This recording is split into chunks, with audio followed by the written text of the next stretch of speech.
ሄርሜላን ገላታለሁ። ተያይዘህ ነው አውቃለሁ። ሄርሜላን ገላታለሁ ነው። እናታችሁ ጉድጓድ እንኳን ብትገቡ ፈልቅቀን እናወጣችኋለን። አብርሽም በተለይ ቡሩኬ፣ እዩ፣ አቤላ እደፋፋ ሄርሜላ እንደዚህ ግንባርሽ ነው ወትንሽ። አርፈሽ ተቀመጭ። ከኔ ጋር ላትገባቢ። ሄርሜላን ገላታለሁ። እንደዚህ ግንባሯን በጥይት እንደዚህ ደፋዋለሁ። አይምሮ ሰላም ሰላም ሰላም ሰላም በሏቸው እንግዲህ ፋሚሊዎች፣ ሰላም እና ዛሬ ሁላችንም እኔ የመጣሁበት ዋነኛ ምክንያት ጀለሶችን ሰብስቤ ምንድነው ሄርሜላና አብርሽ ደውለው ይቅርታ አድርግልን። ሄርሜላ በተለይ አልቅሳ እየዬ ብላ ይቅርታ አድርግልኝ ብላኝ እኔ ለምናኝ ምናምን ይቅርታ አድርጌላታለሁ። ደስ ብላኝ ተመችታኝ ምናምን ነበር። ግን ልጅቷ ከሃዲ ነች። አምኛት ነበር እኔ ግን ባላሰብኩት መንገድ አጠቃችኝ። እኔ አሁን 2 ቀን ታስሬ ከእስር ቤት መውጣቴ ነው ገና ዛሬ። አሁን ገና ተፈትቼ እየመጣሁ ነው። እና ዛሬ ጀለሶቼን ሰብስቤ የመጣሁበት ምክንያት ልነግራቸው፣ ሄርሜላና አብርሽ እኔን ያደረጉኝ ነገር ክደውኛል። እኔ በቃ እንታረቅ፣ ሽማግሌ ልላክ፣ ሴት እህት የለ ምናምን ብላ ቀብጣጥራ ሸወደችኝ። አዘናግታ ለህግ አካል ብራ ከፍላ እኔን 2 ቀን እስር ቤት ታስሬ እየወጣሁ ነው። ጀለሶች እንደዚህ አይነት ሰው ማመን አልነበረብኝም። ጥፋት አጥፍቻለሁ። የግሪስ ፋሚሊዎች ለእናንተ ነው ይቅርታ መጠየቅ ያለብኝ። ሄርሜላ የምትታመን ሰው አይደለችም። ሄርሜላ ማለት ጭራቅ ነች፣ በቃ መንፈስ ነች። ጠንቋይ ቤት የምትገባ በቃ ምንም በቃ የሆነ ምን አይነት ሰው እንድለምላት አላውቅም። አስፈሪ አይነት ሰው እንደዚህ አይነት ሰው ምን ትለዋለህ? እንደዚህ አይነት ሰውማ እንደዚህ አይነት ሰው የምትለው ነገርማ ከራሱ መራቅ ነው። እንደዚህ አይነት ሰው ጋር መሸሽ እና አውሪ ነች፣ የሰው አውሪ ነች። እኔ 2 ቀን እስር ቤት ማሳሰሯ የምትለው ነገር አለ። ጓደኛ አይገባም ነበር። አዎ እንታረቅ በሽማግሌ ብላ አይገባም ነበር እስር ቤት። በጣም ይከብዳል። እኔ ማለት ነው በጣም ሆቶኝ ተናድጄ ነው የመጣሁት። እና ጀለስ ካሲ የምትይው ነገር አለ። እቺ ልጅ ጭራሽ እንዴት ብትደፍር ነው? ሰው የለም ብላ ነው እሷ በሰይጣን ስላመነች ብቻ እኛን ለመካድ አስባ ከሆነ ችግር የለም፣ እርምጃውን ላይ ወሰድባታል። ከሷም ሳይሆን ከሱም ጭምር እናስወግዳቸዋለን። ሁላ በህይወት እንዲኖሩ አንፈቅድላቸውም በፍጹም። ልክ ነሽ። አብርሽ ነው እንደዚህ ለዚህ ሁሉ ፊት የሰጣት። እኛ አብርሽ የራሳችን ልጅ ነው፣ የሰፈራችን ልጅ ነው፣ የከተማችን ልጅ ነው ብለን ነው ዝም ያልነው አብርሽን እስከዛሬ። ከዚህ በኋላ ግን እኛ ምንም የምንታገስበት ምንስ የለን። እንዲህ ጀለሳችንን ክዳውማስ እሱንም ሳይቀር አፈር ነው የምንደባልቃቸው። አንፈታቸውም። እንደዚህ የሚደረግ ነገር እኮ አይደለም፣ አይደረግም በፍጹም። እንዴት ትክደዋለች? ለምን በሽማግሌ ተታርቃ እንዴት ድጋሚ ትክደዋለች? እንዴት በእናትህ ጓደኛዬ እኮ መታሰሩ ታሰር ወዳጅና ጠላትና ዘመድን ትለይበታለህ አይደል የሚባለው። ችግር የለውም። ለሩታ ብዬ የታሰርኩት እኔ ልታሰር። ግን ከዚህ በኋላ እኔ ከፋ እርምጃ ነው የምወስደው። በቃ እኔ ወደ እርምጃ ልገባ ነው። ዘመኑ የጉልበት ነው በቃ አይደል? የገንዘብ እነሱ ገንዘብ ነው ፈታቸው ማለት ነው። እኛም ዝም አንልም። እኛም ዝም አንልም። ፍለን ነው የምናወጣቸው። የገቡበት ነው እንገባው። የለችም አዲስ አበባ ሄደዋል። ከአብርሽ ጋላሽ ብለዋል። የትም ከህዝባችን ጋር እናወጣቸዋለን አይደል? የትም ጉድጓድ ገቡ እናወጣቸዋለን። ኢትዮጵያዊ ነን። ይሄንን ሲደረግ ማንም ችላ ብሎ አያልፈውም። ሁሉም ይረዳናል። ፈልፍለን እቺ ልጅንና እሱን እናስወግዳቸዋለን። ይሄ ሁሉም ኢትዮጵያን ኃላፊነት ያለበት ነገር ነው። እንዴት አንድ ወንድማችን እንደዚህ ሲከዳ ማየት አያስፈልግም ጭራሽ። እንዴት ይሆናል? በጓደኛችን ቁምጣ በጭራሽ ኧረ ምን ነገር ነው? እኔ ስማኝ፣ እኔ እንዴት እንዳተለጅኝ ታውቃለህ? ጠንቋይ ቤት እንደምትሄድ ሚስጥር እንዳላወጣባት እህት ብሆንስ ብላ አልቅሳ ሸወደች። እኔ ደግሞ እቺ ልጅ በቃ አውቄ ላፈቅራት እችላለሁ ምናምን እንዲሰማ ደስ እንዲላት ብዬ ነበር ያልኩት። አፈቀርኳት ምናምን ግን ልትፈቀር አትችልም። አብርሽን ራሱ በድግምት ነው ያዘችው። ጠንቋይ ቤት እንደምትመጣ መረጃ ሙሉ አግኝቻለሁ ከእናት አይደል? ይሄን ሰጣችሁኛል። በትክክል ሰጥተናል። እሱማስ መረጃ ያ ሁሉ ነገር አሳልፋ አንተ ራሱ እንዴት እዝነት እንዴት እንዳመንካት እኔ እንጃ። አይገርምም? እኔ ሴት ልጅ ነች በቃ እናት ታለኝ ብዬ ነበር ሄርሜላ ያመንኩሽ። ከዚህ በኋላ ግን በቃ አጸፋ ከባድ እርምጃ ነው የምወስደው። አሁን ማመን የለብህም ሴት ልጅን እህቴ ነች ብለህ ማመን የለብህም። ድጋሚ መሸወድ የለብህም። ትክዳለች። አው ነው እኔ 2 ቀን መታሰር ችግር የለውም። ያው ቁንጫና ብርድ ምናምን ነው እንጂ ሌላ ምንም ነገር የለም። ግን ለግሪስ ፋሚሊዎች እኔ እንዲያውቁ ፈልጌ ነው የመጣሁት። ቪዲዮ ልሰራ ያሰብኩት ጓደኞቼ ስነግራቸው ምን ይሰማቸዋል? ምንድነው የተሰማህ? እኔ 2 ቀን እስር ቤት ምንድነው የእስር ቤትን ብሎ መቼም ማንም አይቅመሰው ነው የሚባለው። ለጠላትም አይመኝም። ሶፋ ምን ትያለሽ ለዚህ ጉዳይማ ለጠላት ማይመኝልን ነገር ነው። እሷ ግን አስተሳሰቧ ያ አስተሳሰብ ነው። ደደብ ስለሆነች ነው። እሷ እንደዚህ ማሰብ አልነበረባት። እና ዛሬ ዋና የመጣንበት ጉዳይ ማስጠንቀቂያ ነው። መጨረሻ ማስጠንቀቂያ ነው። የመጨረሻው ወጣ ብለሽ ማስጠንቀቂያና ሄርሜላ ረፍ አደርኪስ አቡሽና ሄርሜላ አደብ ግዙ። ብትገዙ ይሻላችኋል። ካሁን በኋላ የመጨረሻ ማስጠንቀቂያ እንሰጣችኋለን። እናታችሁ ጉድጓድ እንኳን ብትገቡ ፈልቅቀን እናወጣችኋለን። በፍጹም እንደዚህ አይነት ነገር ከድጋሚ አረጋለሁ ብላችሁ እንኳን ብታስቡ ጭራሽ አንምራችሁም። ተናግሬያለሁ። ሽተምባል አሳያቸው ነው። ካሁን በኋላ ከወንድማችን ጋር አንድ ችግር ብትፈጥሩ ከኛ ጋር ነው ጸባችሁ። ሄርሜላና አብርሽ ካሁን በኋላ ከወንድማችን ጋር አንድም ሆነ ነገር እንዳታወሩ። 2 ቀን ታስሮ የወጣበት ምክንያት እሱ እውነቱን ለማውጣት ነው እንጂ እሱ ያጠፋው ነገር የለም። ኡፋሲ ምንሽ አብርሽና ሄርሜላ እኛ ጸጥ ብለናችኋል፣ ግን ብራዘራችን ላይ የሚካሄደው ነገር ልክ አይደለም። ሰማችሁኝ አይደል? ያራዳ ልጅ አንዴ ይሸወዳል፣ ግን ኖርማል ይስተካከላል ነገሩ። አሁን እናንተ ሌላች እዴ ምንድነው ደንቡ ላይ ያመጣው? የመጨረሻው ውሳኔ ነው። መሮናልኛ ምን ሰማው ነገር የለም። እንደፋችኋለን። ይሄ ነገር ምን አይደለም ደንቡ ላይ ለኔ ይሄ ነገር ለኔ አንተ ይሄ ነገር እንዴት ከየት ልታመጡ ይቻላችሁ? ይሄ ነገር በፍጹም አይሆንም። በፍጹም አይሆንም። እኔ ነግሬያለሁ። ካሁን በኋላ ማናቸውም ቢሆን እርምጃ እንወስድባችሁ። እርምጃ ነው የሚወስደው። ምንም ነገር እንደውም ማለት ነው። በዚህ አጋጣሚ እዩ ምንም ኪዬ ቡቼ ምናምን የሚባሉ ልጆችንም ታስፈራሩልኝ ነው የምፈልገው። በዚህ አጋጣሚ ማንንም ቢሆንኛ ቡቼ ነው በወንድማችን የመጣ አይደለም። በወንድማችን ይቅርና በማንም ተራሰው እንኳን እንደዚህ አይነት ነገር ሲደረግ ካየን እኛ ምንም አይነት ነገር ከእርምጃ ውጪ ምንም አይነት ነገር የምናደርገው ነገር የለም። እርምጃችንን ነው። እስከ ዛሬ ድረስ አንገታችንን ደፍተናል። ግን አሁን ለማንም እንደፋው አንገት የለም። የመጨረሻ ውሳኔ እንወስናለን።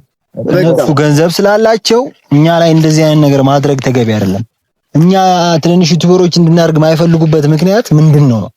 እኔ እስር ቤት በዋስ ነው የወጣሁት። 10,000 ብር ዋስ ከፍዬ ነው የወጣሁት። ስለዚህ ሽጉጥ ውስጥ የለኝና ሽጉጡ ለኔ እስቲ ተኩሳል አይደል? አስተማማኝ ነው አይደል? ይሄ ነገር አሁን እኔ ስማኝ፣ ይሄ የምንጠቀመው ከዚህ ለማስፈራራት ብቻ ሄርሜላን መግደል ሰው አንገልበትም። ሰው ልንገልበት ሰው አንገልም ማለት ሰው አንገልም። ነፍሰ ገዳይ አይደለም። ይማሩ ግን ከዚህ ካልተማሩ የመጨረሻ ደረጃ ግን መወሰድ አይቀርም በእነሱ ላይ ብቻ ማለት ነው። ሄርሜላ ብትለው ሴት ልጅ ነች። እንደ እናታችን እናያታለን፣ እንደ እህታችንም እናያታለን። እሱ ግን ወንድ ነው። ከኛ ጋር ወንድ ከሆነ መጋፈጥ አለበት። ፊት ለፊታችን መጥቶ ይጋፈጥ። ሁሉሽም ከአብርሽና ወንድነት ከሆነ እስቲ ይምጣና እሱ ይጋፈጥን። ሁሉም በቃ ለአብርሽ ብትወጉኑ ከሄርሜላ ውጪ ሌሎቻችሁ ኖርማል ነው። ለምን አይደለም ቶፋዬ ከአብርሽ ጋር ሆነው የሚዶልቱ አሉ። አንዱ እንትና ነው ማን ነው? እዩ ነው። እዩ ደግሞ ቡርኬ ነው። አንዱ ደግሞ አቤል ነው። እያንዳንድሽ በዚህ ክላሽ ነው ዷ አድርጌ የምደፋሽ። እዚህ ምድር ላይ እንዳትቆይ ነው ማድረግሽ ለሳምንት። ከዚህ በኋላ የጉልበት ዘመን ነው። እናንተ ገንዘብ ስላላችሁ እኔን አሳሰራችሁ። እኔ ደግሞ ክላሽ ሰጥተውኛል። ይሄ ምንድን ነው? ተኩሶ ነው ስሙ። እኔ ስለማላቅ ነው ስለመሰለኝ ሽጉጥ ነው። ሽጉጥ ደግሞ ሰው ይገላል። ለማስፈራራት ብቻ ነው ሽጉጥ የምንጠቀመው። በቃ ለመግደል አላላ እላፊን ከመጣ ለማስፈራራት ብቻ ነው ዛሬ አመጣ ነው። እኔ ታቆሩኛላችሁ ጀለሶች ነኝ። አንቺ ብራዘር እኔ በጣም እንደዚህ መጀመሪያ እስር ቤት በነበርኩበት ሰዓት ሆቶኝ ማለት ነው ሶጣማ ገላታለሁ ብዬ አዲስ አበባ ላይ ሩላ ነበር ተነስቼ ግን እኔ አሁን በቃ እናንተ ላወራችሁ ምን ባረግ ይሻላል ትመክሩኛላችሁ። ጓደኞቼ ናችሁ እነዚህ ልጆች ልበቀላቸው ወይስ አልበቀላቸው? ኪዬና ቡርኬን አቤላን ላስቀይማቸው ወይስ ልተኩስባቸው ምናምን የሚለው ነገር ልጠይቃችሁ ነበር። አመጣጥ እርምጃ ሰድባቸው ካላችሁ ልወስድባቸው እገደዳለሁ። በዚህኛው ይማሩና በቀጣይኛው የመጨረሻ እርምጃ ይወሰዳል። አንድ እድል እንሰጣቸው። አንድ እድል የመጨረሻ አንድ እድል እንሰጣቸው። የመጨረሻ አባቴ የገባበት ጉድጓድ እንገባለን እንጂ ሁላችንም ተያይዘን እንገባታለን እንጂ ምንም የሚመጣ ነገር የለም። በቀጣይ እርምጃ ይወሰዳል። ምንም ጭራሽ ኧረ ከዚህ በላይ እኔ ማሰብ ሁላ አልፈልግም። እርምጃው ላይ ይወሰዳል። እንዴት ወንድማችን ይነካል? እንዴት ወንድማችን መነካትማ የሌለበት ነገር እሱ አቁም ባወጣበት። ኧረ አዎ ብዙ ነገር እያሉኝ ነው። አሁን ራሱ ማስፈራራት ትላንትና እስር ቤት መጥቶ አስፈራርቶኛል። አንተ መቼም ከዚህ እስር ቤት አትወጣም፣ እኛ ብር እየከፈልን እዛው እንድትመጠቀምቅ ነው፣ ዩቲዩብ ላይ እንዳትመጣ ነው የምናረግ ብሎኝ ነው። እሱ ማን ነውና ነው? ማን ብሎኝ ነው የሚያስበው? እሱ ግን ወይኔ እሱ ብር ስላለው ነው። ህግን በብር ገዛለሁ ብሎ ካሰበ አይደለም። ህግን በብር ገዛለሁ ብሎ ግንባሯን ነው የምደፋላት። ሄርሜላን ገላታለሁ። እንደዚህ ግንባሯን በጥይት እንደዚህ ደፋዋለሁ። አይምሮ እንዲህ ስላልተቀባባው ተናድጄ ነው ከሆቶኝ ነው የመጣሁት። ተው ተረጋጋ። እበትናታለሁ። ሄርሜላን እንደዚህ ግንባርሽ ነው ወትንሽ። አርፈሽ ተቀመጭ። ከኔ ጋር አትገባቢ።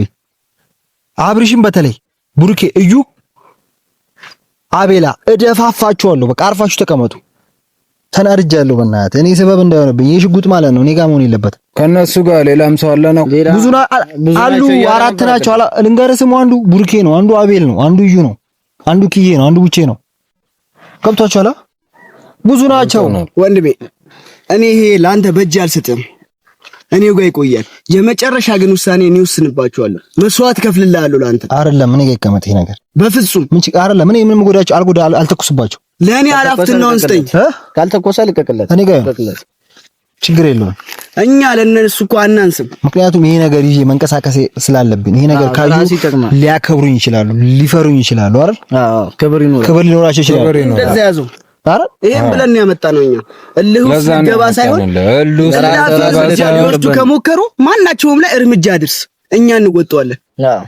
ምንም ቢሆን መስዋዕት እንከፍልልሃለን። እኛ አልፎ ከመጡብህ አጥቃ፣ ወደ ኋላ ምረት እንዳሰጣቸው ተጠንቀቅ። ራስን ጠብቅ። ከዚህ በላይ እኔ ምንም አልልም።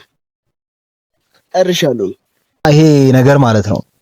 ይሄ የምታዩት ሁሉ 2 3 4 5 ጓደኞችን ሰብስቤ የመጣሁት ሰው የለውም እንዳትሉ ነው። ብቸኛ ነው ብላችሁ እንዳታስቡ። የፈለገው ለሩታ የሚከፈለው መስዋዕትነት እንከፍላለን እስከ ጥግ ድረስ አይደል? ምንም ማያሳስፈለም። እነሱ ወጣት ናቸው፣ እኛ ወጣት ነን። ግን በዚህ አይነት መንገድ አይሆንም። እነሱ ማስፈራራት እንጂ እነሱን መግደል የለብንም። ለመግደል ምናምን ፈልገን አይደለም። የመጀመሪያ ማስጠንቀቂያ ነው ለነሱ። ይሄ መጀመሪያ የኔ ህይወት ካበላሹብኝ የነሱ ህይወት ማይበላሽበት ምክንያት ምንም የለም አይደል? ስለዚህ እንዲጠነቀቁ ነው የምፈልገው። እነዚህ ልጆች ይጠንቀቁ። አጠገብ ካልደረሱ ምንም አይነት እርምጃ አይወሰድባቸውም። ግን አጠገብ ከደረሱ ግን እኛ ራሱ ካሁን በኋላ እኛ አረቆመን አናይ። ከመር ወንድማችን ሲጎዳ እኛ ማየት አንፈልግም። በቃ ያመናል። ማናችሁም ቢሆን ጓደኛችሁ ሲነካ እንዴት እንደሚያረጋችሁ ታውቃላችሁ። በየሀገሩ በየሁሉም ቦታ ታውቃላችሁ። ጓደኛ ማለት የራሳችሁ የጎናችሁ ግራ ጎናችሁን ብላችሁ ልታስቡት ሁላ ትችላላችሁ። ውድ ጓደኛ ማለት ትልቅ ነገር ነው። ስለዚህ እኛ በጓደኛችን የመጣ ሰው አንምረው።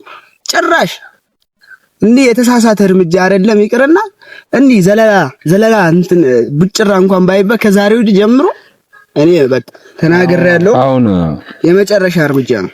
ሽጉጡ እኛ ጋር ይቀመጥ። አንተ ጎዳቸው ስለምችል እኛ ጋር ይቀመጥ። ስነግራችሁ ነው የምር እኔ ልጎዳቸው አይደለም፣ ላስጠነቅቃችሁ ነው። ሽጉጡን አመጣችሁልኛል፣ ሰጣችሁኛል። እኔ ጋር ነው ሞን ያለው።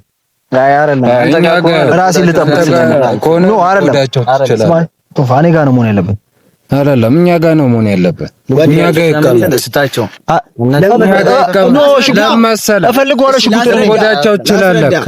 ልጎዳቸውም አይደለም አንተን ለማሳሰር ሁን ብለው ተቀነባብሮብህ ይሄን ነገር አይተውብህ ሊመጡብህ ስለሚችል ችግር የለም። እኔ ወጣዋለሁ ስተኛ ያስፈልገኛል። ከጎንህ ነን እኛ። እጄ ማሳየት አለብኝ። አታምነኝም ነው? በቃ እመነኛ አልኩህ አይደል? ለአንተ ምንም አይነት መስዋዕት እንከፍላለን። ለአንተኛ ምንም አይነት መስዋዕት እንከፍላለን። የምር እኔ ስለማልሰጣችሁ ነው። በቃ አሁን ሽጉጡ በጣም ነው የሚያስፈልገኝ። ሄርሜላን ገላታለሁ። ተያይዘህ ነው አውቃለሁ። ሄርሜላን ገላታለሁ። ሄርሜላን መግደል አይቀርም። ሄርሜላን ገላታለሁ። ሄርሜላን ገላታለሁ። ተረጋጋ። ሄርሜላን ካልገደልኩ ተው አይደለሁም። ተረጋጋ። ተረጋጋ። እኛ ጋር እኔ ጋር ስጠው በፍጹም ለቀቀው። አይሆንም። አንተ ችግር ውስጥ ልትወድቅ አልፈልግም። እኔ በቃ ተረዳኝ ወንድሜ፣ ተረዳኝ እንጂ በቃ ስለዛ እኛ ግን በቃ አንተ ተረጋጋ። ወይ እንዴ አንተ ችግር ውስጥ ልገባ አልፈልግም አልኩህ አይደል? እንዴ አትረዳኝም? ተረጋጋ። አንተ ራስህ ችግር ውስጥ እኮ ነው የምትለው። ራስህን ችግር ውስጥ አትጣል። በቃ ተጠንቀቅ፣ አለቃቸውም ተጠንቀቅ። ዙሪያህን ከበውታል፣ እያየህ ነው። መሄጃ እያሳጡህ ነው። እነዚህ የሰይጣን ጭራ ናቸው እኮ። እነሱ እውነትም በሰይጣንና በጥንቁልና አምናለሁ ካሉ ይመኑ። እኛ በምናምነው አምነናል። የሞተልን ክርስቶስ አለ እኮ። በታምር ተሳስተው ከዛሬ ጀምሮ ይንጡና እኔ ራሴ ያሳያችኋለሁ። በቃ የመጨረሻ ነገር ያለው በቃ የዛሬ ቪዲዮ ላይ የተሰራው የነሱ የመጀመሪያ ማስጠንቀቂያ ነው። እስከ ዛሬ ስለነሱላ እውነታውን አውጥታል፣ ክፋታቸውን አውጥታል። እነሱ ይማራሉ ተብሎ እንጂ አንተ በእነሱ ላይ ክፋት አስበው አይደለም እኮ እንዲማሩበት ነው፣ ዓለም እንዲማርበት ነው። ለህዝብ ነው ያወጣው ይሄንን መረጃ እንጂ አንተ ጉዳት ውስጥና ችግር ውስጥ እንድትወርቅ አይደለም። ተስማምተናል እኮ መጀመሪያ ችግር ውስጥ ትገባለህ እያልኩ ነው። እውነታውን ካወጣ ችግር ውስጥ ትገባለህ እያልኩ ነው። አሁንም በዙሪያ ካሉ ተጠንቀቅ፣ እኛም ካጠገባለን። ምንም አይነት ችግር ከደረሰብህ እኛ አለን ካጠገብህ። ምንም አይነት መስዋዕት እንከፍልልሃለን። ከዛሬ ጀምሮ የመጨረሻ ማስጠንቀቂያ ሰጥተናቸዋል። ካሁን በኋላ አጠገቢ ድረሱና እኛ የምናረገውን እናረጋለን። ሁላቸውም ኃላፊነት ይወጡ። ደግሞ ህዝቡ ይሄን ነገር ማስቆም አለብን። ሁላችንም ሁሉም መተባበር አለበት። እንዴት አንድ ኢትዮጵያውያን ነው። ሰይጣን አምልኮት እዚህ መጥፋትም አለበት እንዴ! ጭራሽኛ በሰይጣንና በባዕድ አምልኮት እኛ መገዛት የለብንም። ስጋችንን እኛ ለሰይጣን አንሸጥም። መጨረሻችንን በጥሩ ነገር እንጂ በመጥፎ ነገር ልንጥል አንፈልግም። ጓደኛችንም ክፉ ነገር ሊደርስበት አንፈልግም። የመጨረሻ በቃ ነግሬሃለሁ። በቃሽ ጀማው እንሂዳ። በቃ ምርጥ ጀማው እንሂዳ ዳስ